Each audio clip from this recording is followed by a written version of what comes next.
Through my work at Emily's Hope, I've had the opportunity to meet so many people from all over the country, people I never otherwise would have met. One of them is Michigan pediatrician Marcy Larson. Marcy lost her teenage son just a few months after I lost my daughter Emily. While the loss was a different kind of loss for different reasons, the grief is all the same.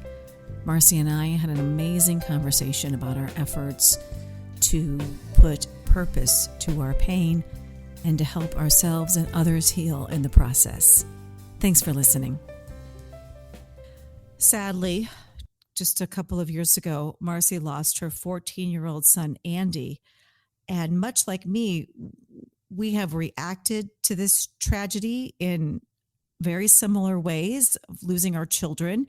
We have taken similar steps and we found each other. Marcy found me and joins me now to talk about how you've coped and what you've learned along the way. So thank you so much for being here today, Marcy. Thank you so much for having me. You are a pediatrician. You work with kids all the time and you have a lot of kids. How many kids do you have? Well, I have 4 total. So 1 foster son and 3 biological children. And then just a couple of years ago, so the 2-year anniversary of Andy's death was August 15th. Yes, it was. Mm-hmm. Normal day for your family? Yeah. Well, my son Andy is my middle son of my 3 biological children. He was 14 years old and he had just gotten into high school, into the West Michigan Aviation Academy. He wanted to be a pilot and he was very excited because he had just made the JV soccer team. So he had gone through 2 weeks of orientation, was the second to the last day of his orientation. He had made the soccer team the week before.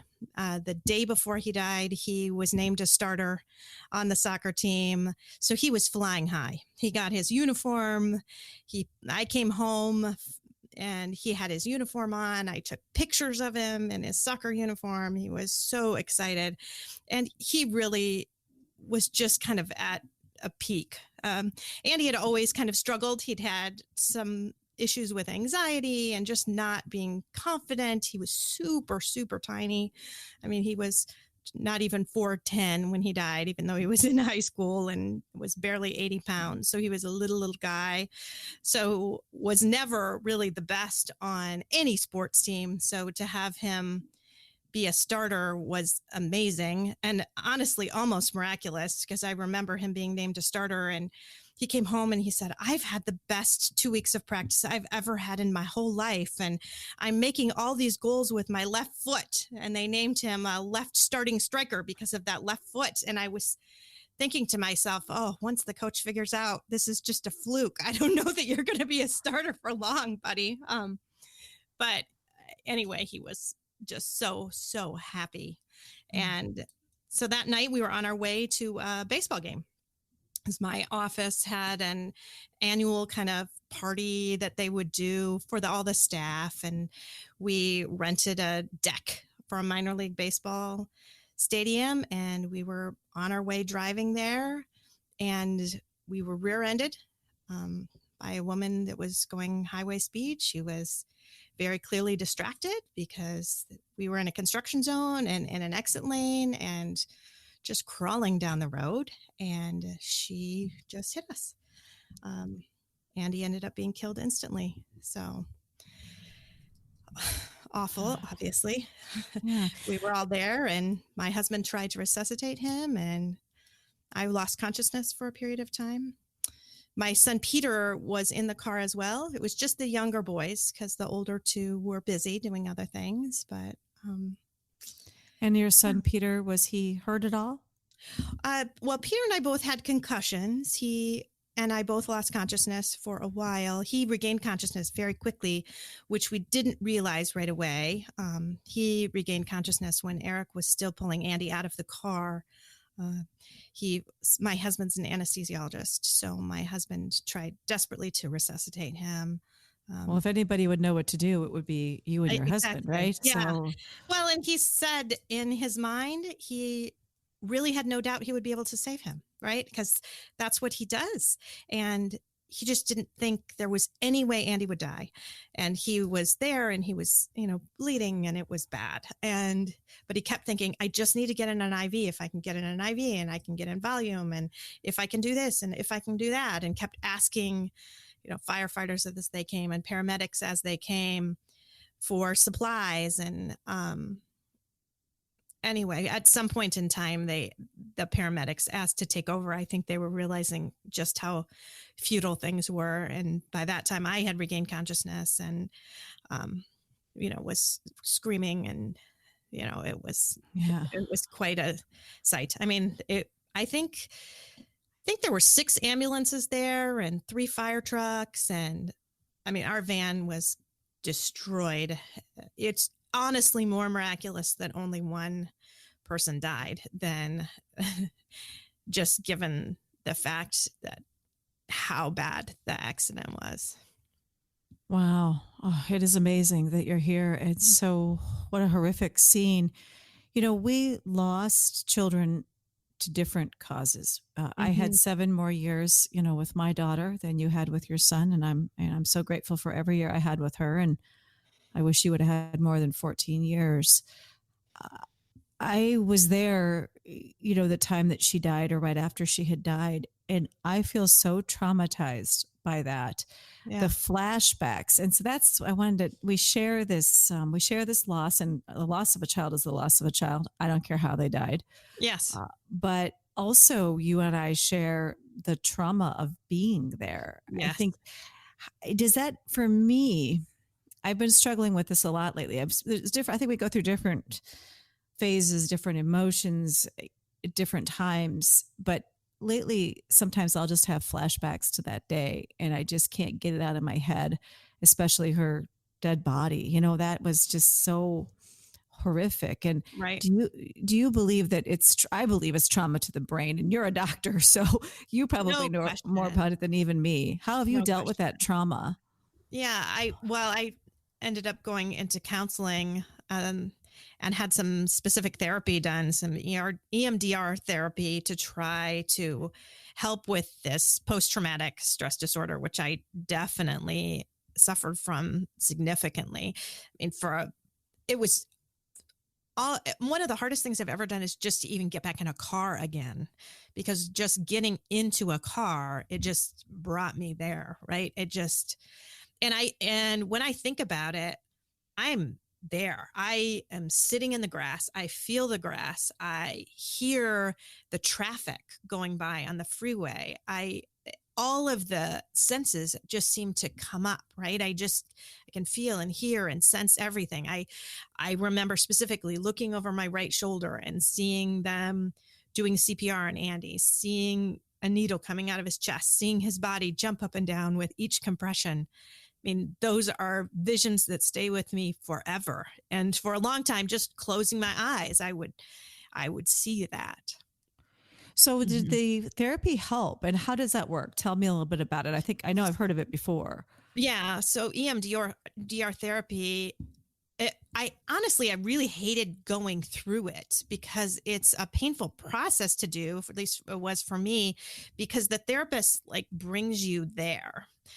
They bring you back to that scene, and it's so that you can take a little bit of it, and then they try to calm you down and think about everything that's going on in your body and the tension that I would be feeling, especially in my neck and chest. And I just feel so tense and tight, and then try to think about that and relax that, and just have some of those acute physiological feelings just be able to relax and go down. And so and then they have you always kind of have a safe place where you go to at the end. So they don't leave you in that horrible situation. You go back to your safe place. Did it help? It did help. It did help quite a lot. I still have some struggles for sure.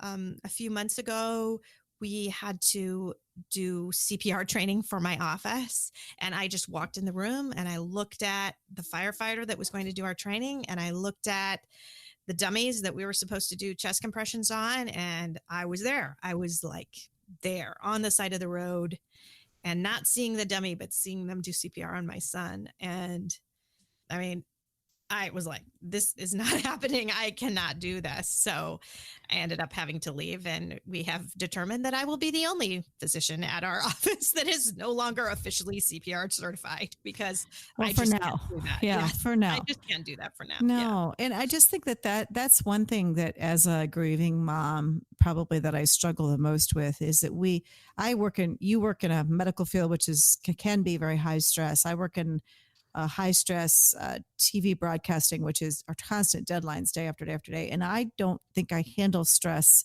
the same way I did before this happened. Do you? Mhm. No, I would say probably not. And I think we both have specific kind of triggers in our job, right? You see all of these stressful situations that other people are in and trauma that they go through. And for me, it's really seeing families, seeing all of these intact families. It was very hard for me. I had to take a leave of absence from work. I tried going back after just a few weeks. And maybe 6 weeks in, I realized I just couldn't. I just wasn't at a place where I was ready to help take care of families anymore when I felt so broken. So I Yeah. was home for almost a year, actually. Oh, I took 3 months off. And, there was a lot of when you're coming back, when you're coming Yeah. back, I was glad I did that because not everybody, I mean, I've talked to some parents who go back so quickly. But the other thing that has happened to me now, and it's a privilege and also in a way a curse, is that everyone contacts me when they lose somebody or Hmm. some situation, overdose situation, or they lose a child.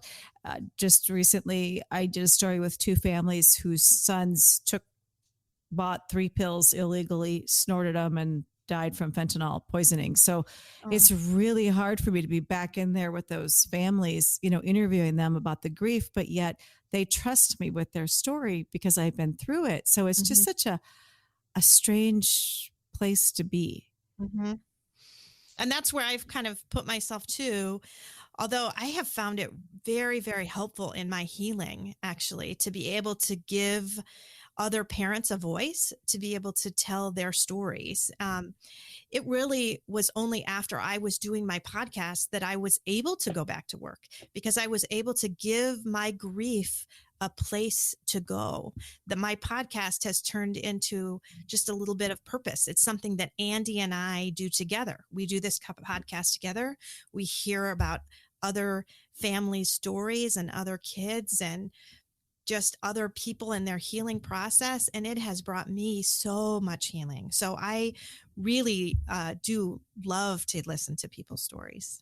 Finding purpose in the pain is what you're talking about, right? Absolutely. Because it Hmm. does seem so senseless. I mean, here you have this young guy who's so excited about what's going on in his life. Hmm. I had a daughter with so many gifts that addiction really robbed her of as time went on. But it seems so senseless that either one of them died. Yeah. There's no like it just like there's how do you take that and what do you do with it when it doesn't make any sense and there doesn't seem to be anything good that could come out of it. I think you do what we're doing. So what you did, and I want to talk Yeah. about this for a minute, some very similar to what I did. You started an Yeah. organization, you started a website, you started a blog, you started a podcast, all the same things I did. Yes. Yeah. Yes. Exactly. Yeah. Hmm. And, Hmm. and tell me what went into the thought process of doing all that. So it's funny. A few months after Andy died, I'm at home. I'm not working. The other kids are in school. And I thought, I should try to find a podcast for grieving parents. My husband does a podcast on healthcare, and I never really listened to podcasts, but I thought this would be something that I think would be helpful. And I looked and I looked and I could find nothing. There was just wasn't anything out there at the time. And I said that to my husband. I'm like, I don't think there are any podcasts for grieving parents. And he said, oh, that's crazy. There have to be podcasts out there for grieving parents. There are podcasts for everything. And he too looked, and we could find nothing really at that point in time. So I said, I think maybe I'm supposed to start one. And which is crazy for me because I am not a very techie kind of person at all. Like I said, I hadn't really even listened to podcasts. I listened to some of my husband's, but I didn't even listen to all of his, which is terrible. So I don't know, but my husband really, really encouraged me, and he started to think, you know, he's doing his podcast. But if you ask him now why he did his podcast, he will say it was only so that Marcy would do one, because he feels like overall mine was more important to do that for grieving parents and give them a voice and give them some hope. Because my whole podcast is on hope and healing and trying to find hope. It is hard to find that hope after you lose a child, even when you have surviving children and a spouse. I mean, you and I are both so lucky to have those things. Mhm. I have talked with other moms or dads who don't have that. You know, they've lost a child and that was their only child, and maybe they're single, or, you know, they don't have a significant other. And so we do have other people to focus on in our lives. We have other people to love and who love us. Yet that huge gaping hole left by the loss of that one child can overtake all of that, don't you think? Oh, without a doubt it can. And then too, I don't like it when people then say, well, you have your other kids to think about, so think about them. Well, don't guilt me now, too. I'm having enough problem with grief. I don't need to feel guilty that I'm now being a cruddy mother to my other kids, or I'm not appreciating them enough. So I think we put that on ourselves to say, no, I really have to think about how lucky I am. Well, no, you don't. You can just be okay in your sadness and be okay. This sucks. It's terrible. It's a horrible thing to have to live through. And I don't think you should have to apologize for just being sad. Right, Mhm. right. It's hard And on I the other know kids, though. you do want to make, obviously, I do want my other kids to know they're enough. And that's a big thing too. They are enough, right? I don't want them to feel like, well, there's no Andy, so I'm not enough for you. You are enough. Each one of them by themselves is enough.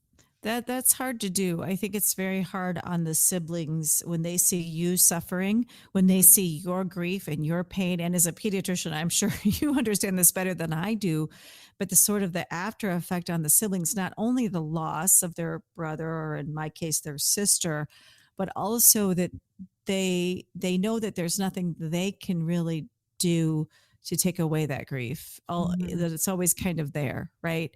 even Right. even when you're not focusing on it, even when you're focusing on them, even. And I think some things can happen, like my one son is really an overachiever, right? He wants to do Mhm. everything perfectly, right? And then my daughter, I think she worries about me. Is mom going to be okay? I mean, that's kind of a constant worry. And that's hard to see too, and I don't think I can fix that. Do you know what I'm saying? Oh, yeah. And absolutely, I think our kids really want to protect us. And so they do everything they can to make things as easy as they can in some ways, because they're just looking out for you. And I've talked to a lot of people who say kids will oftentimes not grieve right away because they're so worried about their parents and worried about them being okay, that they will kind of wait and make sure that the parents are okay. And then they start to show their grief, and then they will let it out in different ways. After interviewing all these parents, what have you learned about grief? I have learned that there are so many similarities, because I will talk to moms who lose their children, who are married and in their 50s and have their own kids. And then I talked to someone else whose newborn baby died, and so much of it is the same. And I would not have thought that when I first started. I would have thought there's probably not very much in common that you would have for a newborn baby or a 50-year-old, but you really do have a lot in common. Yeah, Mhm. I think grief is grief, and there's all different kinds of loss. I think the hard part is knowing how to go on, how to find joy in life again, how to. I think that we're all looking for. I remember early on in the stages of grief, I was just looking for that antidote. Like, what's the antidote? What book can I read? Mhm. What podcast can I listen to? What can I do just to feel better? What Mhm. I've come to realize is there really is no antidote. You have to learn to incorporate this into your life and to live with it, but yet live your life. Because I have talked to other people, parents who've lost children, and they they don't really continue to go on. They really Mhm. don't. I mean, they're Yeah. stuck. I want to say Yes. stuck. I think that's the perfect word, actually. And I've found too that the people that aren't stuck are the ones that kind of find a little purpose for their grief. And it can be big things like these foundations or writing a book or something really big that everyone can see. Or I talked to a mom whose son died of cancer, and she just very quietly buys little gift cards to Starbucks and donates them to the children's hospital where her son died, so that when parents are there with their kids that have cancer, they can get a free cup of Starbucks. So those are little quiet things that she does, but it's all for the memory of her son. And I think it helps just to have a little something to be able to do with that grief. Right. The action involved in Mhm, mhm, that. and And that I purpose. yeah, and I do find that in my case, by focusing on other people, helping other people, that I'm taking the focus off myself and my own pain. Mhm, mhm. And I just think that's important. It was really important to my healing thus far, and I'm still really, really early, right? We both are. Right. Mhm, Right. 2 years. Do you think it's that type A personality in you? I mean, obviously you're an overachiever if you're a pediatrician. You've gone through, but everybody who's gone through medical school in my book has to be a little bit of an overachiever. And I've had this long career that isn't always easy, and I consider myself, I guess, a type A personality. And then mhm. so just wanting to, write that blog and put out that website and do that podcast is that kind of, you think you are the same way? Oh, very much so. Very much so. Yeah. You know, what's really was a huge challenge for me was a little bit what you alluded to earlier, is that wanting to fix it, right? I'm a doctor. I want to fix things. I want to fix people. I want to make them better. And to have to kind of to come to this realization that you just can't. This is something that you just can't fix. So another thing that I'm really focused on trying to help is helping physicians in training. So I've talked to medical students out of Chicago, and I'm hoping to talk to different residents and medical students really across the country. I was recently on another physician podcast just about being okay with not being able to fix it, and the compassion in medicine and having compassion and strength. So to be able to show your compassion to patients without being weak, certainly, but show that is really, really important. And to be okay with the fact that you just can't fix everything. And there are some things that you aren't going to be able to fix, and that's okay. Right, right. And learning to live with that grief is what you need to let people know that they're going to have to figure out a way to do, because there isn't a pill or a bottle Mhm. or anything that will take that away. In fact, those things tend to make it worse, I think. Mhm. I think a lot of physicians, though, are quick to prescribe somebody a pill, Mhm. right? My physician was not. I know my physician said, I ended up having to do something for the anxiety because of the PTSD from the trauma. But when I originally saw her, she said, "This is grief. I'm so sorry. We can't fix this." But I've talked to other moms who go into their physician and they are quick to like want to prescribe them an antidepressant because I think they're so uncomfortable with grief and the whole process. And we're not taught it in medical school at all. We just aren't really. It's like ignored. You just have to try to make people better. And they don't talk about what to do when people die and how to handle it with the family and what grief is like and the grieving process is like. Because if you normalize it more, I think they'd be much less likely to think they could fix it with a pill. Yeah, for sure. I love that you're interested in doing that work and in starting to change the conversation and hopefully the training for physicians around this. Yeah, the medical student feedback I got was really, really tremendous. And it was nice because there were a couple students who had shared that one had lost a sibling, one had lost their father. and they had become really disenfranchised already with the medical community as to how some of those things were handled. And I went into this because I lost my brother, and now I'm realizing this isn't what I thought I signed up for at all. So for me to be able to kind of approach it from that angle, it gave them a little bit of hope that, you know what, this is still something I can do. And I can be compassionate in medicine, and I can do what I thought I was able to do when I applied, you know? Yeah, and I do think that when you talk about that, oh, I lost my brother or my sister, or these students, the amount of loss that really is around us on a day in day out basis is pretty incredible when you think of how in this culture, this society, we don't want to face it or talk about it. We just kind of want to it's like get over it and go on, right? Mm, yeah. Yeah, I think back to when I was in my pediatric residency and I had patients who died throughout, right? Not a lot, but kids would die.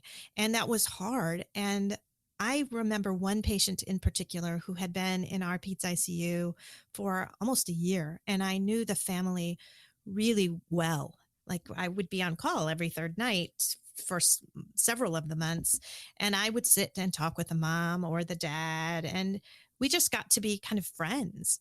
And one morning I came in to work and I was taking care of her that month, and she had died an hour before I got in there. And it was very, very unexpected that she died. And I walked into the room and the mother was holding her, dead child. And I started to well up. I started to cry. And before I went in, I'm like, don't cry, don't cry, don't cry. You can't cry. Because I've never cried. Certainly in all of my years of my training, I'd never once cried because that was something you would not do. And tears welled up, and she saw my tears well up, and she reached out and I hugged her. And I remember still to this day hugging her and having her dead daughter between us, and tears rolling down both of our faces. And she said to me, Marcy, you are going to be an amazing general pediatrician. And I remember thinking, man, she knows I can't handle this. She knows I suck at this, right? I am terrible at handling death. And she was saying, you're going to be a great general pediatrician because you sure as heck aren't going to be a peds ICU doc. And in my mind, that's what I thought she meant until my own son died. And after my own son died, I realized that's not what she meant at all. What she meant was, you are going to be a compassionate, loving physician to so many lucky families who will have you as their general pediatrician. And you are feeling this with us, right? You are doing what you're supposed to do. And I didn't fall apart and fall into a heap and had her have to comfort me or anything like that. But I was showing my humanness and showing that I cared about this family and what they were going through. You had compassion, and I think Right. that's something that's missing in Western medicine is understanding the whole person rather than just looking at the physical body. Right. Understanding everything In about my them. mind, until Andy died, I thought that was the one time I really screwed up. I just messed it up handling that girl's death. And that was really the only time I did it right. Because the other times when I faded into the background and let other people take over, it's not like it was bad, but why didn't I go up to them and say, your daughter or your son meant a lot to me. I'm so sorry that you're going through this. Why didn't I show a little bit more compassion to them? They would have loved that. I know that now, that they would have appreciated it. And it wouldn't have been me being too intrusive to share a few sentences about what they had meant. Sure. Has Andy's death then made you a better pediatrician? I think without a doubt it has. Without a doubt. Yeah, I would say that the same. Emily's death has probably made me a better reporter, a better journalist, a better writer. It's interesting to frame it up that way. I know, and it's hard, isn't it? It's hard to Yeah. think that I'm a better person because Andy died. Like, I would take it back in a second, right? Yes, I would be right. a much Anything. worse person. I would be a cruddy pediatrician if I could have my son back. But since it had to be this way, I am better. Mhm. how do you talk about, just maybe think of something when you said since it had to be this way? Because I Mhm. think a lot of things that we mothers do is we go back and we want to rewrite the past, Oh, right? yes. So we Mhm. just think, oh, if only you would have gone to that game that night. Oh, Oh, if I only know. I would have I done this or this other, or not done this or done this. And I do that how do all you the time. cope with that? How do you cope with it? Well, it takes a lot of time to try to get past it, but yes, if only, if only, if only, right? If only I hadn't have taken those tickets to the baseball game. If only I hadn't stopped off. We stopped off at my office first. If only I wouldn't have let Andy run upstairs before we left. I let him go upstairs and before we left for the game. All of those things, like if I had just changed things by 30 seconds, this wouldn't have happened. Then I do have to think to myself, though, but somebody else would have died, right? Somebody else would have died. If our car hadn't have been the one, then she would have hit another car. It wasn't that would have changed anything. And one other story that I have from when Andy was very little, he was about 7 years old, and he was at school, and he was asked to draw a family picture. And so after school, he's in the van, buckled up, and he's telling me all about this family picture that he drew. And he was so excited to show me the family picture. That was on a big white sheet of paper, all rolled up, with the sun up in the corner and the big tree. And then he drew our family. And so I'm getting him out of his car seat.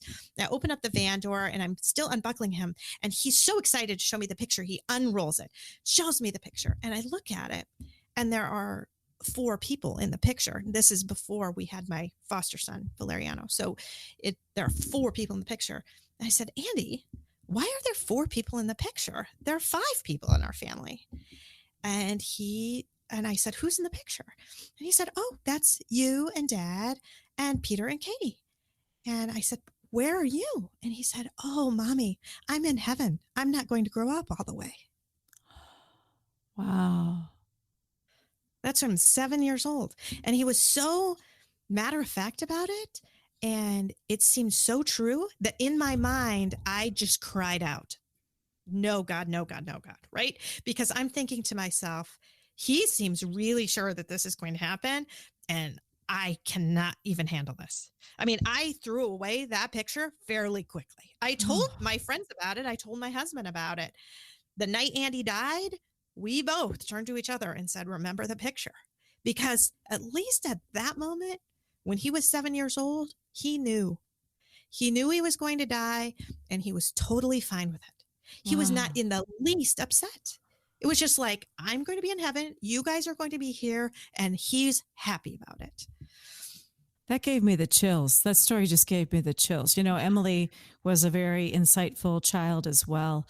One time after I'd had her, she's little, before I had any more children, she says, Mom, I saw our whole family. We had two boys and two girls, and we had a swing set by a fence. And a few years later, that's what we had. So that Yeah. kind of thing that a small child knows, a small child knows. Wow. And so do you believe then that he is in heaven? Yes, I do. Mm-hmm. Does that help Yes, I do. you? It does. It does a lot. I think I had a little bit of a crisis of faith, because I've interviewed so many parents, and I actually worked for Children's Miracle Network, which you may be familiar with as a pediatrician. And so I've talked to mothers who've lost small children in the past, and I've heard stories about, Jesus in the corner, or, seeing angels, or getting a sign. And Mm-hmm. to me, and maybe you felt this way at the scene too, death just felt like nothing. Yeah. Nothing was there, like nothing. And I've struggled a lot with that. I was raised in the faith. I was raised in the Christian faith. I still struggle. I work on my spirituality every day. I work on my prayer life. I work on, all of this. But after, it really shook me to the core, like, Mm-hmm. because I raised her in the church. I did all the things, that we're supposed to do. And I think maybe there are other mothers out there that struggle as I do. Oh, I certainly have as well. I've talked to another mom and whose son was hit by a car, and she wasn't there, and she went back to the scene time later, and she was telling me, "Oh, I just looked at it and I thought, this is where he walked into Jesus' arms." And I thought, okay, that's really great that that's what you see, but when I see when I drive past that, because I have to drive past the scene. I mean, the first time I drove past, I had to pull off the road because I physically got sick. I mean, I do not have the feeling of, oh, that's where Andy met Jesus. I have still this sick, awful feeling of just everything, the remembering the trauma, all of that. And maybe it's also because she wasn't there at the time that is easier, but I'm with you that I do have the comfort of knowing that Andy's there, but I still have tremendous struggles in my own faith. It's been helpful to talk to my pastor about this, though, because I have said, how hard this is and how angry I can feel. Like I feel really angry towards God. And he will say, cheated. Yeah, really cheated. And he'll say, you know what? He can take it. And that is totally okay. And you can be angry and that is fine. And the other thing that was helpful to me is when I have people that would say, oh, this all happened for a reason. Oh, Andy's in a better place. Oh, all of that, which I just hate. I hate all of that. I hate all of that. I hate thinking this is all some grand plan that I just don't know the goodness of it. And it was all just good. Because you know what? It wasn't good. And when my pastor said to me, I don't think God planned this, that God wanted this to happen. I think on the side of the road when you were weeping, God was sitting there weeping beside you. And if I think about God weeping beside me and not being some God who was up there and was like, yep, he's going to die now. First of all, I'm either going to make it happen or I'm not going to stop it. I can't look at a God who either ignored my son or pulled the strings to make him die. I have to think that God was sitting there crying with me because he knew it was going to happen. And I knew it was going to happen, and that, like Andy knew when he was 7 years old. So I do think that he got a little bit of a glimpse that things were going to happen, but it doesn't mean it wasn't sad and horrible. And God is weeping with me. Yeah. Yeah, I love that. The way you put that is just beautiful. I appreciate that. It's hard to live with a broken heart. It's hard to, get up every day and live with that broken heart. Yeah. Yes, it is. Mm-hmm. And I've spoken to a lot of moms now, and I love it when they reach out. I really do. And I have a lot that reach out that are fairly early in their grief. And if I can offer just a little bit of comfort and encouragement to them, that is really what I hope to be able to do. Right. That's why we're doing these podcasts. So Right. Exactly. Well, right. I just want to thank you so much for sharing a little bit about Andy as a person and what happened and how you've coped with everything. I just really appreciate your willingness to open up your heart and your story like that. Oh, thank you so much. Yeah. One other thing about Andy, as I know you talked about your daughter being very artistic and talented, and Andy was very talented as well. He was a singer. He had a beautiful, beautiful voice. And that's how I end every one of my podcasts is with him singing. He had a solo in the Christmas concert. He was in the Grand Rapids Choir of Men and Boys he was in his 5th year. And the year before, he sang the final verse to Way in the Manger as a solo. And that is on the end of my podcast. And it also talks about heaven, and it talks about being just getting to heaven. And so we all sang that at his memorial service. We all sang that together. And it's a nice thing to be able to hear Andy talking about or singing about heaven at the end of every podcast. And if you'll allow it, I'll close my podcast with Andy singing. That would be beautiful. Thank you. Right.